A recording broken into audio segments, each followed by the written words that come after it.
अस्सलाम वालेकुम स्टूडेंट्स, उम्मीद करता हूँ आप खैरियत से होंगे। Students, organic chemistry chapter 7 class 12, आज का जो हमारा टॉपिक है वो है आइसोमेरिज्म एंड इट्स टाइप्स। आज के लेक्चर में हम देखेंगे कि आइसोमेरिज्म क्या है और फिर हम इसकी टाइप्स के बारे में डिस्कस करेंगे। सबसे पहले आइसोमेरिज्म की डेफिनेशन हम देख लेते हैं स्टूडेंट्स। आइसोमेरिज्म की डेफिनेशन ये है, when two or more compounds having the same molecular formula but different structural formulas and properties are said to be isomers. वो कंपाउंड दो ऐसे मॉलिक्यूल्स जिनका मॉलिक्यूलर फार्मूला सेम हो बट उनका स्ट्रक्चरल अरेंजमेंट जो है वो एक दूसरे से डिफरेंट हो, तो ऐसे कंपाउंड्स एक दूसरे के आइसोमर्स कहलाएंगे। और ये जो फेनोमेना कहलाएगा, इस फेनोमेना को हम बोलते हैं आइसोमेरिज्म। ठीक है स्टूडेंट्स, अब हम देखते हैं आइसोमेरिज्म की टाइप्स। नेक्स्ट स्टूडेंट हमारे पास स्ट्रक्चरल आइसोमेरिज्म। हम देखें आइसोमेरिज्म की टाइप्स को। आइसोमेरिज्म की टाइप्स की बात की जाए तो स्टूडेंट हमारे पास आइसोमेरिज्म की जो मेन टाइप्स हैं वो है structural isomerism and cis trans isomerism. Structural isomerism की डेफिनेशन है, the structural isomerism arises due to the different arrangement of atoms within the molecule. जो हमारे पास एक मॉलिक्यूल होगा, उस मॉलिक्यूल में जो डिफरेंट एटम्स अटैच होंगे, उन एटम्स की जो अरेंजमेंट होगी वो हम स्ट्रक्चरल आइसोमेरिज्म में डिस्कस करेंगे। ठीक है स्टूडेंट्स, और स्ट्रक्चरल आइसोमेरिज्म की हमारे पास फर्दर 5 टाइप्स हैं। चेन आइसोमेरिज्म की डेफिनेशन है, this type of isomerism arises due to the difference in the nature of carbon chain. ठीक है स्टूडेंट, अब हम एक एग्जांपल से इस डेफिनेशन को क्लियर करते हैं। हमारे पास एक पेंटेन है, उसकी अरेंजमेंट कुछ यूँ है। चेन आइसोमेरिज्म में हम देखेंगे कार्बन चेन की अरेंजमेंट। हमारे पास एक एन पेंटेन है और एक आइसोपेंटेन है। अब देखें स्टूडेंट, जो एन पेंटेन है उसमें जो कार्बन की चेन है वो स्ट्रेट चेन है, जबकि हमारे पास आइसोपेंटेन में एक सब्स्टिट्यूएंट अटैच है मीथेन। उसकी वजह से इस कंपाउंड का नेम हुआ आइसोपेंटेन, बट जो मॉलिक्यूलर फार्मूला है दोनों कंपाउंड्स का वो सेम है। तो डेफिनेशन यही है आइसोमेरिज्म की। और चेन आइसोमेरिज्म में हम एटम्स की जो कार्बन चेन है उसकी अरेंजमेंट के हिसाब से उसको डिस्कस करते हैं। तो चेन आइसोमेरिज्म की डेफिनेशन क्लियर होगी। जब हमारे पास एक मॉलिक्यूल हो या कंपाउंड हो, उसमें जो फंक्शनल ग्रुप की जो पोजीशन है वो क्या हो, उस मॉलिक्यूल में डिफरेंट हो। जैसे जैसे फंक्शनल ग्रुप की पोजीशन डिफरेंट होगी, उसको हम आइसोमेरिज्म को पोजीशन आइसोमेरिज्म कहेंगे। इसकी डेफिनेशन है, this type of isomerism arises due to the difference in the position of the same functional group on the carbon chain. यानी कि जो कार्बन चेन है उसके ऊपर फंक्शनल ग्रुप तो सेम होगा, बट उसकी जो पोजीशन होगी वो चेंज होगी। ठीक है स्टूडेंट, तो इसको हम एक एग्जांपल से क्लियर करते हैं। हमारे पास एक एग्जांपल है क्लोरोप्रोपेन। क्लोरोप्रोपेन हमने ले लिया, उसकी 2 पोजीशन आइसोमेरिज्म हमने ड्रा कर लिए। एक है 1 क्लोरोप्रोपेन, सेकंड है 2 क्लोरोप्रोपेन। अब देखें, जो हमारे पास 1 क्लोरोप्रोपेन है वहाँ भी फंक्शनल ग्रुप क्लोरीन है अटैच है, और जो 2 क्लोरोप्रोपेन है वहाँ भी क्लोराइड का एटम अटैच है, बट जो पोजीशन है फंक्शनल ग्रुप की वो डिफरेंट है। तो यहाँ से हमें डेफिनेशन क्लियर हो गई।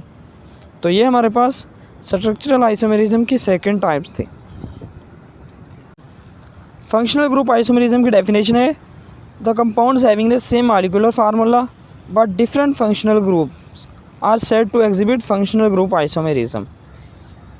यानी कि सेम मॉलिक्यूलर फार्मूला होगा कंपाउंड का, बट जो दोनों कंपाउंड्स में फंक्शनल ग्रुप होगा वो डिफरेंट होगा।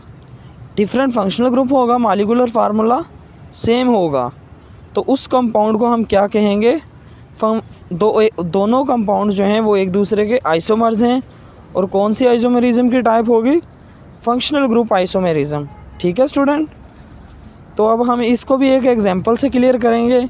हमारे पास एक एग्जांपल है जिसमें हमारे पास कंपाउंड का मॉलिक्यूलर फार्मूला है C2H6O। इस कंपाउंड को हम ड्रा करेंगे। इस कंपाउंड के जो आइसोमर्स हैं हमारे पास, वो हमने 2 पॉसिबल आइसोमर बना लिए यहाँ। ठीक है स्टूडेंट, तो एक कंपाउंड हमारे पास आया CH3OCH3, इसका मॉलिक्यूलर फार्मूला, और दूसरा कंपाउंड CH3CH2OH। इन दोनों कंपाउंड्स का मॉलिक्यूलर फार्मूला जो है हमारे पास सेम है, बट फंक्शनल ग्रुप हमने देखा।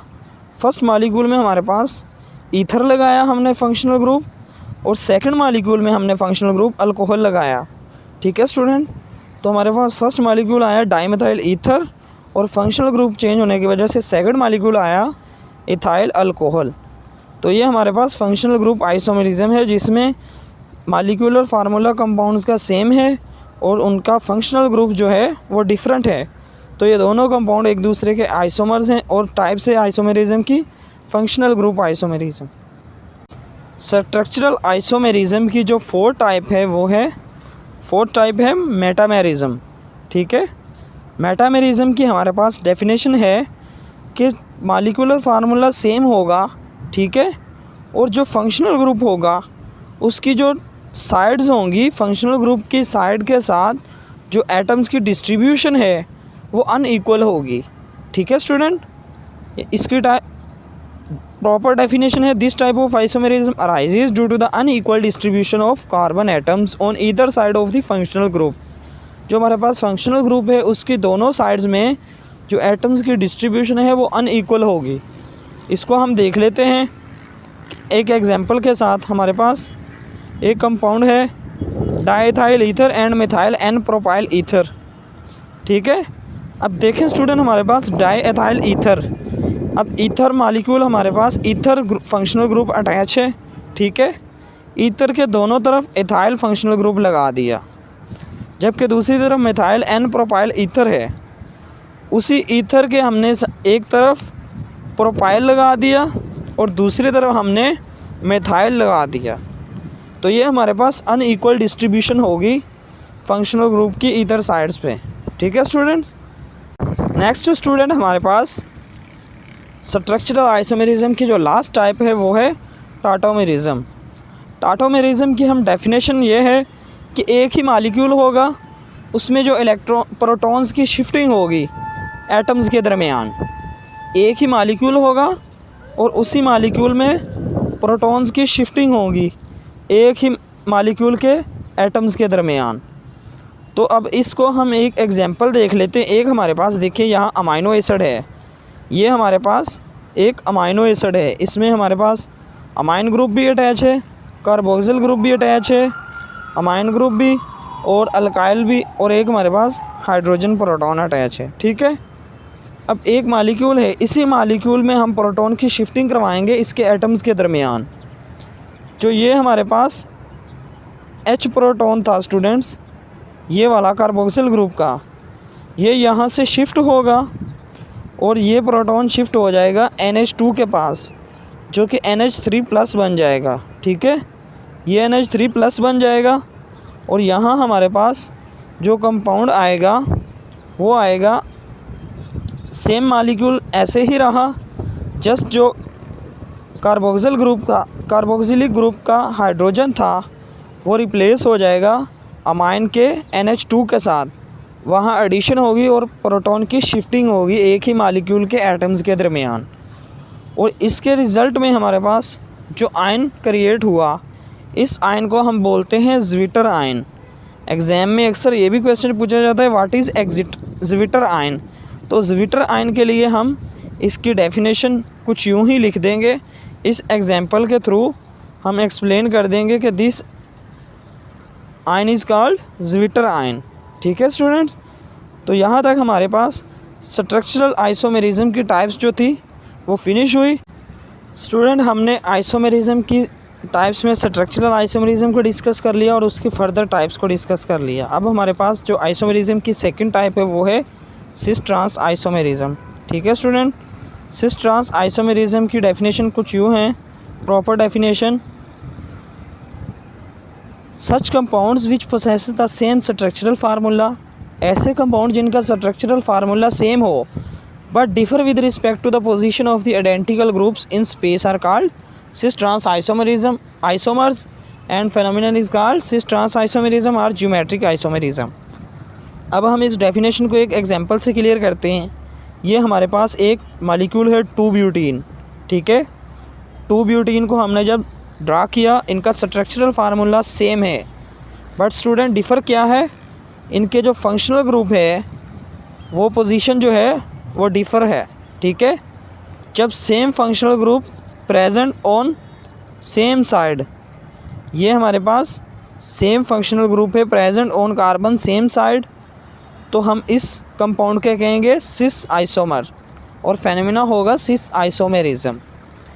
जब ऑपोजिट फंक्शनल ग्रुप होंगे सेम साइड में या सेम फंक्शनल ग्रुप होंगे हाइपोटेन्यूस लाइक टाइप, यानी कि वतरी तौर पर वो सेम होंगे बट कार्बन सेम साइड पर डिफ़र होंगे, तो उस कंपाउंड को हम कहेंगे ट्रांस आइसोमर्स और वो कंपाउंड होगा ट्रांस आइसोमर और फेनोमेना होगा ट्रांस आइसोमेरिज्म। तो यहाँ तक स्टूडेंट हमने सिस ट्रांस आइसोमेरिज्म की डेफिनेशन भी क्लियर की, स्ट्रक्चरल आइसोमेरिज्म भी क्लियर हुआ, आइसोमेरिज्म भी क्लियर हुआ।